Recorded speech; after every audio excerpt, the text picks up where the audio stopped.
stuff, but the prices that you're paying to get a Right. 4-year degree is just ridiculous. When you can get an apprenticeship program, you can do 4 years, pay, $6,000 for a 4-year program where you're going to be making 6 figures a year. It's stupid. And you know what? That's basically in a way what it was saying. And then it was talked about too, because I was just looking up some stuff, economy wise, because I'm hearing so many middle class people starting to cry and scream like most of your moderate to low income people. But they was talking about how they're more independent. And yes, the price of living is going up for them as well. Taxes, food, and the economy is going up. Where a lot of them they can get credit cards and all this type of stuff. But the thing with all of that, look at the money they got to pay back out. So it's starting to stretch their income. And I was like, wow, because this is new to me to talk about, right? Because I'm so used to dealing with the homeless and the less fortunate individuals. So I know most of your marginalized people don't make a lot of money. In Baltimore City, the poverty rate under 40,000 is considered as low poverty, right? So those the ones that I see normally struggle. My thing is, if you're making anywhere from 60, 70, 80,000 on up, you shouldn't have a big issue with relying on the state or the federal government for SNAPs or funding or Medicaid. And it was actually A&I that said, nah, it's starting to happen. Yeah, and that's the thing, when, back in 2000, let's say 2010 to 2023, if you were making $40,000 a year, you were living pretty good. You didn't even have to get government assistance and stuff. And then after all that happened, you could be making now $80,000-$90,000 a year. You can't afford health insurance. You don't qualify for government assistance because you make too much. Yep. It's hard to keep up with all the bills. I mean, those people that are living within their means, like health insurance right now is for my kids and stuff. I'm paying $1,200 a month for my kids. Mm-hmm. Not to mention, the mortgage and all that stuff, but yet make too much to qualify for financial assistance, but then you make too little to pay all the bills. It's back in, just 15 years ago, if you were making $80,000-$90,000 a year, you were rich. Right.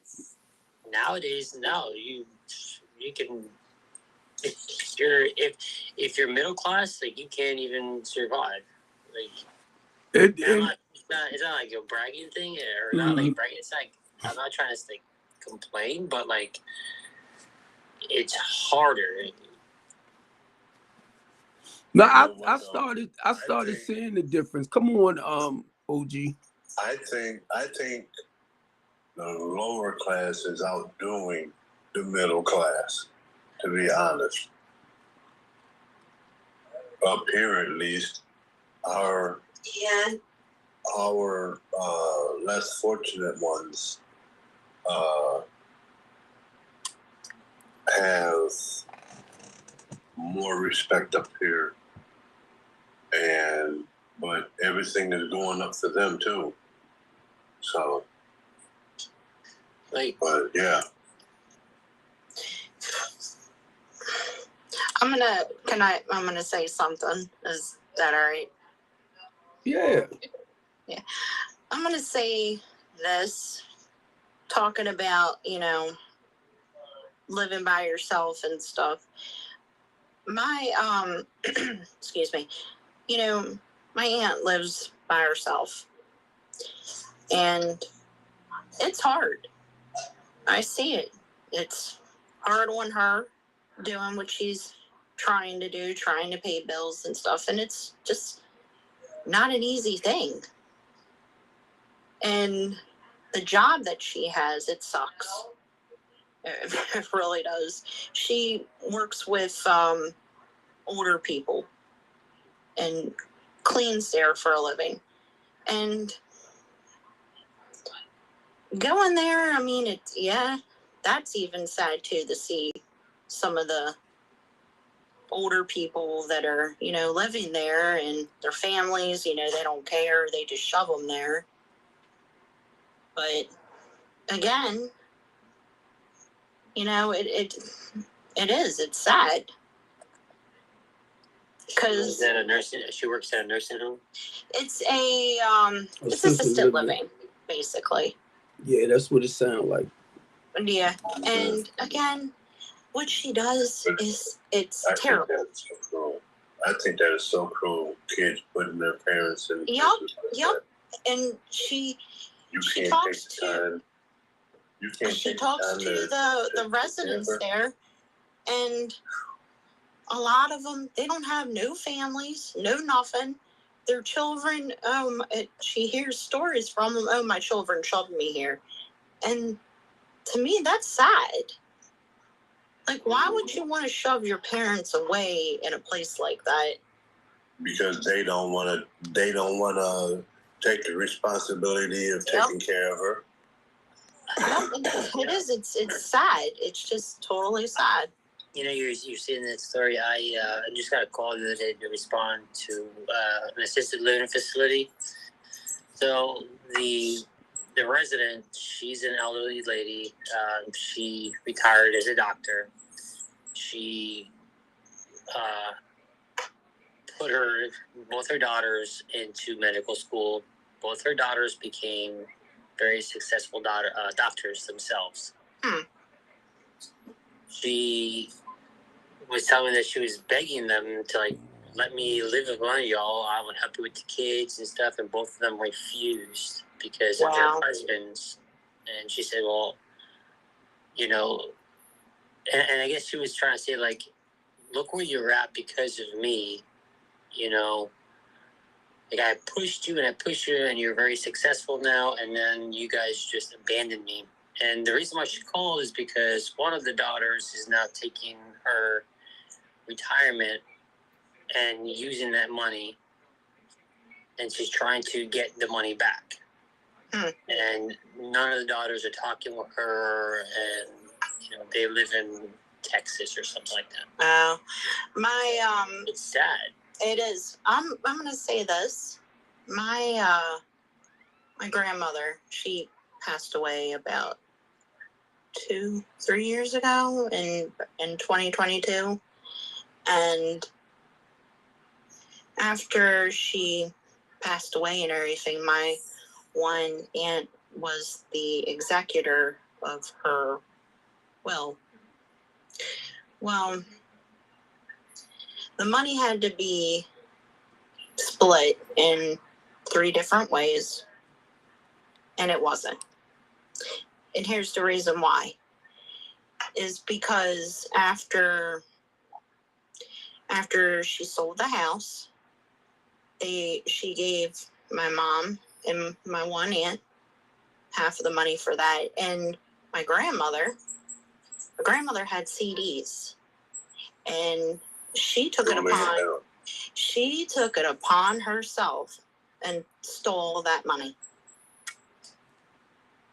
And today, she wants to say that my grandmother never had CDs or anything like that because she stole them. It was a lot of money. So the truth comes out from family members when someone passes. I know. I went through the same thing. My wife and I, we took care of my grandmother from 2017 until she just passed 2 years ago. And she was 93. Wow. And as soon as she passed, that's when her daughters were like, "Oh, we want to know everything about her finances, all this other stuff." Didn't care about her until her passing. Mm-hmm. You know, it's That's sad. that's just new generation. Yeah. You know, all they're looking for is to see how they can benefit from it. Yep. I mean, you know, and that's stupid as hell. Number one, why would you throw your parent in a facility home when you can take care of her just as good as they can? For real. I took care of my grandmother while she was in the hospital. I took care of my own mother. I've had to clean my own mother up. I mean, and that's hard. It is. That's It hard is. when your son has to wash you up because there's nobody to help you. I have had that experience myself, being a caregiver. And again, I'm, a widow of 2 different people. And again, it just wasn't easy taking care of what I had, taking care of them. But my second one was when he was in the hospital. I mean, they did everything and stuff, and I would watch.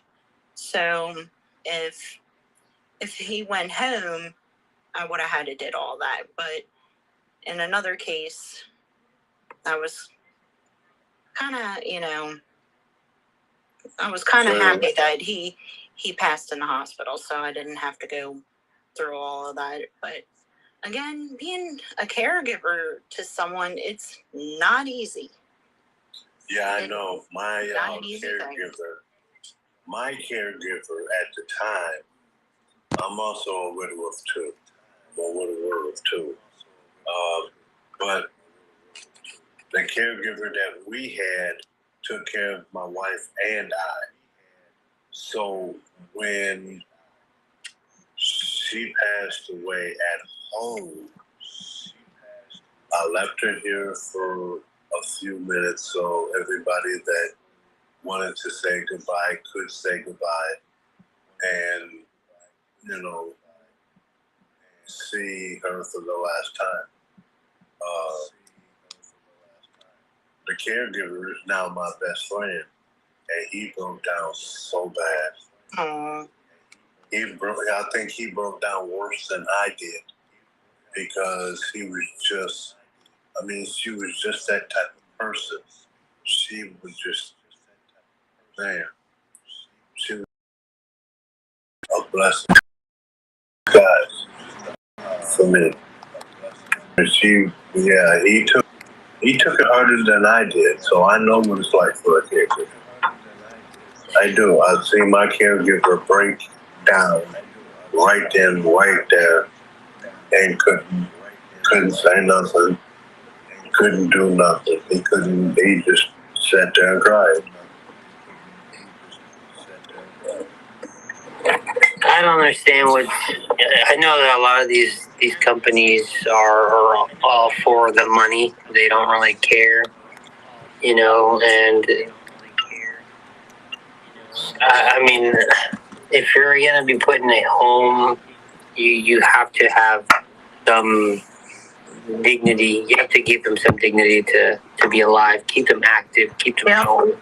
When I was 15 years old, I worked at a retirement or an assisted living facility, and they would keep them so active and busy and doing things, and I would talk to them and keep them engaged. On my days off, I would volunteer and play bingo with them.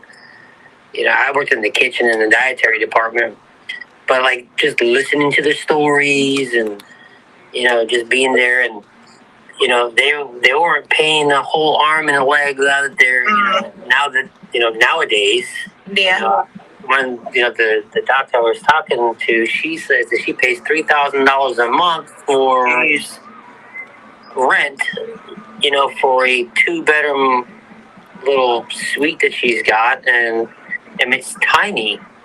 Yeah, they are, and it's sad because where they get the money it comes from their Social Security. Right. They get every month. That And or it's their gone. pension and stuff. Yeah, you know, and there's a movie that came out a while ago. I'm not sure. I can't remember the name, but it was just like this lady that was looking for people who were like elderly, and then they would seek them out, and then like file a claim to the court saying that this person is being mishandled or whatever, and then they would Yeah. be